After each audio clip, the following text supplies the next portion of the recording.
Excel Techno School, Guruvayanakere, Venur. Admission open now. ಯಕ್ಷಗಾನದಲ್ಲಿ ಸಲ್ಲಿಂಗಕಾಮ ಮತ್ತು ಹೋಮೋಸೆಕ್ಸ್ ಬೆಳೀತಾ ಇದೆ ಅನ್ನುವಂತಹ ವಿಚಾರಕ್ಕೆ ಸಂಬಂಧಪಟ್ಟ ಹಾಗೆ ದೊಡ್ಡ ಮಟ್ಟದಲ್ಲಿ ಆಕ್ರೋಶ ವ್ಯಕ್ತವಾಗ್ತಾ ಇದೆ. ಬಿಳಿಮಲೆ ಕೊಟ್ಟಿರುವಂತಹ ಈ ಒಂದು ಹೇಳಿಕೆ ಈಗ ದೊಡ್ಡ ಮಟ್ಟದಲ್ಲಿ ಸಂಚಲನವನ್ನು ಸೃಷ್ಟಿ ಮಾಡ್ತಾ ಇದೆ. ಈ ರೀತಿಯಾದಂತಹ ಹೇಳಿಕೆ ಕೊಡೋದಕ್ಕೆ ಕಾರಣ ಏನು ಅನ್ನುವಂತಹ ಪ್ರಶ್ನೆಗಳು ಮೂಡ್ತಾ ಇದ್ದಾವೆ. ಕೇವಲ ಅದಷ್ಟೇ ಅಲ್ಲ, ಯಕ್ಷಗಾನದ ಒಳಗಡೆ ಈ ರೀತಿಯಾಗಿ ಇರುವಂಥದ್ದು ಅನಿವಾರ್ಯವೂ ಹೌದು ಅಂತ ಹೇಳಿದ್ದಾರೆ. ಹಾಗಾದ್ರೆ ಈ ಹಿಂದೆಯೂ ಸಹ ಹೋಮೋಸೆಕ್ಸ್ ಏನಂದ್ರೆ ಬಗ್ಗೆ ಯಕ್ಷಗಾನದಲ್ಲಿ ನಡೀತಾ ಇತ್ತಾ? ಈ ಬಗ್ಗೆ ಯಾಕೆ ಬಿಳಿಮಲೆ ಅವರು ಈ ರೀತಿಯಾಗಿ ಹೇಳಿದ್ರು?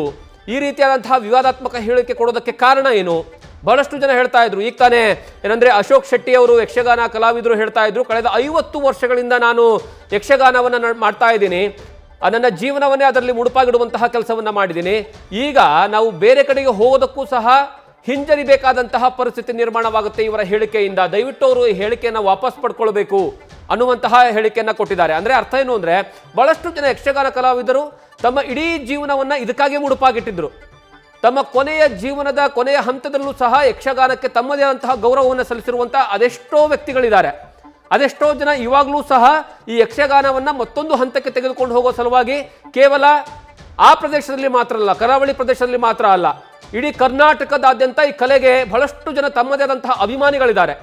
ಕೇವಲ ಕರ್ನಾಟಕ ಮಾತ್ರ ಅಲ್ಲ, ಕರ್ನಾಟಕವನ್ನು ಹೊರತುಪಡಿಸಿ ದೆಹಲಿಯ ಮಟ್ಟದಲ್ಲೂ ಬೇರೆ ಬೇರೆ ದೇಶಗಳಲ್ಲೂ ಸಹ ಈ ಕಲೆಗೆ ಬಹಳಷ್ಟು ಜನ ಏನಂದ್ರೆ ಪ್ರೀತಿಯನ್ನ ಉಣಬಡಿಸುವಂತರಿದ್ದಾರೆ.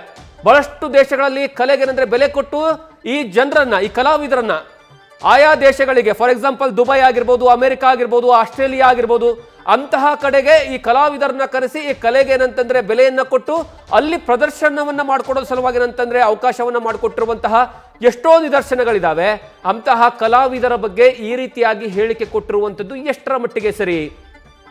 ಮೊದಲು ಬಹಳಷ್ಟು ಜನ ಹೇಳ್ತಾ ಇದ್ರು, ಈ ಯಕ್ಷಗಾನದಲ್ಲಿ ಏನಂದ್ರೆ ಮಹಿಳೆಯರು ಬರ್ತಾ ಇರಲಿಲ್ಲ, ಮಹಿಳೆಯರನ್ನಂತಂದ್ರೆ ವೇಷವನ್ನ ಹಾಕ್ತಾ ಇರಲಿಲ್ಲ. ಕಾರಣ ಏನು ಅಂದ್ರೆ ಇಡೀ ರಾತ್ರಿ ಪೂರ್ತಿಯಾಗಿ ಏನಂದ್ರೆ ಯಕ್ಷಗಾನವನ್ನ ಮಾಡಬೇಕು, ಆ ಸಂದರ್ಭದಲ್ಲಿ ಅವರಿಗೆ ಇರೋದಕ್ಕೆ ಆಗ್ತಾ ಇರಲಿಲ್ಲ ಅನ್ನುವಂತಹ ವಿಚಾರಗಳ ಚರ್ಚೆಗೆ ಬರ್ತಾ ಇದ್ವು. ಆದ್ರೆ ಇತ್ತೀಚಿನ ದಿನಗಳಲ್ಲಿ ಇದು ಅಂತಾರಾಷ್ಟ್ರೀಯ ಮಟ್ಟದಲ್ಲಿ ಕಲೆಗೆ ಪ್ರಾತಿನಿಧ್ಯ ಸಿಗ್ತಾ ಇರುವಂತಹ ಕಾರಣಕ್ಕಾಗಿ, ಕಲೆಗೆ ಬೆಲೆ ಸಿಗ್ತಾ ಇರುವಂತಹ ಕಾರಣಕ್ಕಾಗಿ ಮಹಿಳೆಯರು ಸಹ ಈಗ ಬಣ್ಣವನ್ನ ಹಾಕ್ತಾ ಇದ್ರು. ಯಕ್ಷಗಾನದಲ್ಲಿ ತಮ್ಮನ್ನ ತಾವು ಆ ಕಲೆಗೆ ಮುಡಿಪಾಗಿಡುವಂತಹ ಕೆಲಸವನ್ನ ಮಾಡ್ಕೊಳ್ತಾ ಇದ್ದಾರೆ.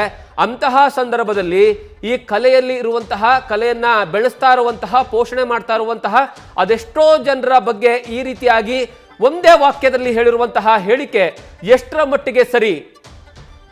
ಯಾವ ವ್ಯಕ್ತಿಯನ್ನ ನೋಡಿ ಈ ರೀತಿಯಾಗಿ ಬಿಳಿಮಲೆ ಅವರು ಸ್ಟೇಟ್ಮೆಂಟ್ ಅನ್ನ ಕೊಟ್ಟಿದ್ರು? ಯಾವ ಕಲಾವಿದರನ್ನ ನೋಡಿ ಈ ರೀತಿಯಾಗಿ ಸ್ಟೇಟ್ಮೆಂಟ್ ಅನ್ನ ಕೊಟ್ಟಿದ್ರು? ಅದಕ್ಕೇನಾದ್ರೂ ಅವ್ರ ಹತ್ರ ಸಾಕ್ಷಿಗಳಿದಾವ? ಅದಕ್ಕೇನಾದ್ರೂ ಅವ್ರ ಹತ್ರ ಏನಂದ್ರೆ ನಡೆದಿರುವಂತಹ ವಿಚಾರಕ್ಕೆ ಸಂಬಂಧಪಟ್ಟ ಹಾಗೆ ಏನಾದ್ರೂ ದಾಖಲೆಗಳಿದಾವ? ಅಥವಾ ಯಾರಾದ್ರೂ ಇವರಿಗೆ ಬಂದು ಹೇಳಿದ್ರ? ಯಾಕೆ ಬಿಳಿಮಲೆ ಅವರು, ಯಾಕಂದ್ರೆ ಪ್ರೊಫೆಸರ್ ಏನಂದ್ರೆ ಪುರುಷೋತ್ತಮ ಬಿಳಿಮಲೆ ಅವರು ತನ್ನದೇ ಆದಂತಹ ವ್ಯಕ್ತಿತ್ವವನ್ನ ಏನಂದ್ರೆ ಇಟ್ಕೊಂಡಿರುವಂತಹ ವ್ಯಕ್ತಿ, ದೆಹಲಿಯಲ್ಲಿ JNU ಅಲ್ಲಿ ಪ್ರೊಫೆಸರ್ ಆಗಿರುವಂತಹ ವ್ಯಕ್ತಿ, ಕನ್ನಡದ ಬಗ್ಗೆ ಬಹಳಷ್ಟು, ಕನ್ನಡ ಏನಂದ್ರೆ ಪ್ರಾಧಿಕಾರದ ಬಗ್ಗೆ ಬಹಳಷ್ಟು ಅಭಿಮಾನವನ್ನ ಇಟ್ಕೊಂಡಿರುವಂತಹ ವ್ಯಕ್ತಿ, ದೆಹಲಿಯಲ್ಲಿ ಕನ್ನಡವನ್ನ ಬೆಳೆಸೋ ಸಲುವಾಗಿ ಏನಂತಂದ್ರೆ ಅಲ್ಲಿ ಕನ್ನಡದ ಒಂದು ಏನಂದ್ರೆ ವಿಭಾಗವನ್ನೇ ತಯಾರು ಮಾಡುವಂತಹ ಸಂದರ್ಭದಲ್ಲಿ JNU ಅಲ್ಲಿ, ಆ ಸಂದರ್ಭದಲ್ಲಿ ಪ್ರೊಫೆಸರ್ ಬಿಳಿಮಲೆ ಅವರ ಪಾತ್ರ ಬಹಳಷ್ಟು ಪ್ರಮುಖವಾಗಿರುತ್ತೆ. ಅಂತಹ ವ್ಯಕ್ತಿ ಒಂದು ಕನ್ನಡ ನಾಡಿನ ಕಲೆಯ ಬಗ್ಗೆ ಈಗ ಕೊಟ್ಟಿರುವಂತಹ ಹೇಳಿಕೆ ಎಷ್ಟರ ಮಟ್ಟಿಗೆ ಸರಿ ಅನ್ನುವಂತಹ ಪ್ರಶ್ನೆ ಮೂಡ್ತಾ ಇರುವಂತದ್ದು.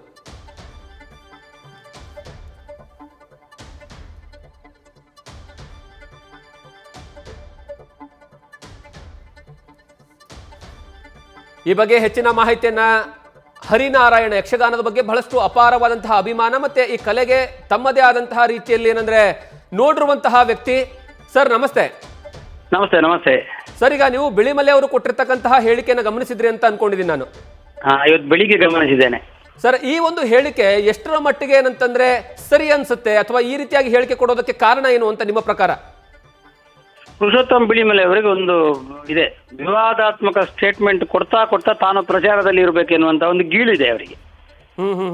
ಆ ಗೀಳಿನ ಒಂದು ಭಾಗವಾಗಿ ಇದನ್ನು ಕೊಟ್ಟದ್ದು. ಅವರು ಒಳ್ಳೆಯ ಸ್ಟೇಟ್ಮೆಂಟ್ ಕೊಡುವುದೇ ಇಲ್ಲ, ಹಾಗಾಗಿ ವಿವಾದಾತ್ಮಕ ಸ್ಟೇಟ್ಮೆಂಟ್ ಅಲ್ಲಾದ್ರೂ ತಾನು ಪ್ರಚಾರದಲ್ಲಿ ಇರಲಿ ಅಂತ ಅವರ ತಲೆಯಲ್ಲಿ ಉಂಟು.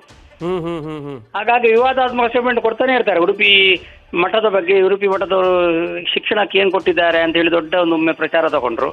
ಉಡುಪಿ ಮಠದವರು ಶಿಕ್ಷಣಕ್ಕೆ ಅಪಾರವಾಗಿ ಕೊಟ್ಟಿದ್ದಾರೆ. 16 ಮಠ ಎಜುಕೇಶನ್ ಕೌನ್ಸಿಲೇ ಮರ್ತೋಗಿದೆ ಅವರಿಗೆ. ಹೀಗೆ ಹಲವಾರು ಅದರಲ್ಲೂ ಹಾಗೆ ಇದು ಸಹ ಯಕ್ಷಗಾನ ಈಗ ಒಮ್ಮೆ ಕಟೀಲು 7ನೇ ಮೇಳ ಆದ್ರಿಂದ ತುಂಬಾ ಯಕ್ಷಗಾನ ಪ್ರಚಾರದಲ್ಲಿದೆ. ಯಕ್ಷಗಾನ ಪ್ರಚಾರದಲ್ಲಿರುವಾಗ ಯಕ್ಷಗಾನದ ಎಲ್ಲ ಕಲಾವಿದರು ಸಲಿಂಗಕಾಮಿಗಳು ಅಂತ ಒಂದು ಸ್ಟೇಟ್ಮೆಂಟ್ ಕೊಟ್ರೆ ಇವರ ಸ್ಟೇಟ್ಮೆಂಟ್ ಹೈಲೈಟ್ ಆಗ್ತದೆ. ಪುರುಷೋತ್ತಮ ಬಿಲಿಮಲೆ ಎನ್ನುವುದು 4 ಜನರ ಬಾಯಲ್ಲಿ ಇನ್ನು ಉಳಿತಾರೆ. ಆ ಒಂದು ಗಿಮಿಕ್ಸ್ ಪುರುಷೋತ್ತಮ ಬಿಲಿಮಲೆ ಅವರನ್ನು ಈ ರೀತಿ ಹೇಳಿಕೆ ಕೊಡಿಸಿದೆ ಅಂತ ಹೇಳ್ತೇನೆ ನಾನು. ಓಕೆ ಸರಿ, ನೀವು ನೋಡಿದ್ರು ಹಾಗೆ ಈ ಕಟೀಲು ಮೇಳವು ಸಹಿತ ಇದೆ. ಕಟೀಲು ಮೇಳದಲ್ಲೂ ಬಹಳಷ್ಟು ಜನ ಏನಂದ್ರೆ ಈ ಒಂದು ಯಕ್ಷಗಾನವನ್ನ ಪಾತ್ರವನ್ನ ಹಾಕೊಳ್ತಾರೆ. ನೀವು ಸಹ ಬಹಳಷ್ಟು ಹತ್ತಿರದಿಂದ ನೋಡಿರುವಂತಹ ಏನಂದ್ರೆ ಪ್ರಸಂಗ ಅಂತ ನೀವು ನೋಡಿರೋ ಹಾಗೆ ಆ ತರದ ಪ್ರಸಂಗಗಳು ಏನಾದ್ರು ಇತ್ತ ಅಲ್ಲಿ ಅಂತ? ನೋಡಿ, ನಾನು ಕಟೀಲು ಕ್ಷೇತ್ರದ ಕಲಾವಿದರ ಬಗ್ಗೆ ಸ್ಪಷ್ಟವಾಗಿ ತಿಳ್ಕೊಂಡಿದ್ದೇವೆ. ನಾವು ಒಳ್ಳೆ ಚೆನ್ನಾಗಿ ದೇವಸ್ಥಾನದ ಸಂಚಾಲಕರು ಮೇಳವನ್ನು ನಡೆಸ್ತಾರೆ. 100ರಲ್ಲಿ 100 ಯಾವ ಕ್ಷೇತ್ರದಲ್ಲೂ ಸರಿ ಇರುವುದಿಲ್ಲ. ಆದ್ರೆ ನಮ್ಮ ಕಟೀಲು ಮೇಳದ ಬಗ್ಗೆ ಕೇಳಿದ್ರೆ ಕಟೀಲು ಮೇಳ ಅತ್ಯಂತ ಪವಿತ್ರವಾಗಿ ಕಾಯ್ತಾ ಇದ್ದೇವೆ. ಕಟೀಲು ಮೇಳದ ಕಲಾವಿದರು ಅಂತ ಕಂಡ್ರೆ ಭಕ್ತಾಭಿಮಾನಿಗಳು ಅವರನ್ನು ಗೌರವಿಸ್ತಾರೆ. ಹಿಂದಿನ ಎಲ್ಲ ಯಾರ್ಯಾರು ಭಾಗವತರಿದ್ದಾರೆ ಅವರೆಲ್ಲ ಭಾಗವತರ ಬಗ್ಗೆ ಹೇಳಿದ್ದಾರೆ. ಭಾಗವತ ಋಷಿಗಳು ಆಗಿದ್ದವರು ನಮ್ಮ ಹಿಂದಿನ ಭಾಗವತರುಗಳು. ಅಂಥವರ ಕುರಿತಾಗಿ ಈ ರೀತಿಯಾಗಿ ಕೀಳು ಮಟ್ಟದ ಸ್ಟೇಟ್ಮೆಂಟ್ ಎನ್ನುವುದು ಅವರ ಸಂಸ್ಕಾರವನ್ನು ತೋರಿಸ್ತದೆ ಅಷ್ಟೇ, ಬೇರೆನೇ ಹೇಳಲಿಕ್ಕಿಲ್ಲ. ನ್ಯೂಸ್ ಫಸ್ಟ್ ನಿರ್ಭೀತಿಯಿಂದ ನಿಮ್ಮ ಪರವಾಗಿ.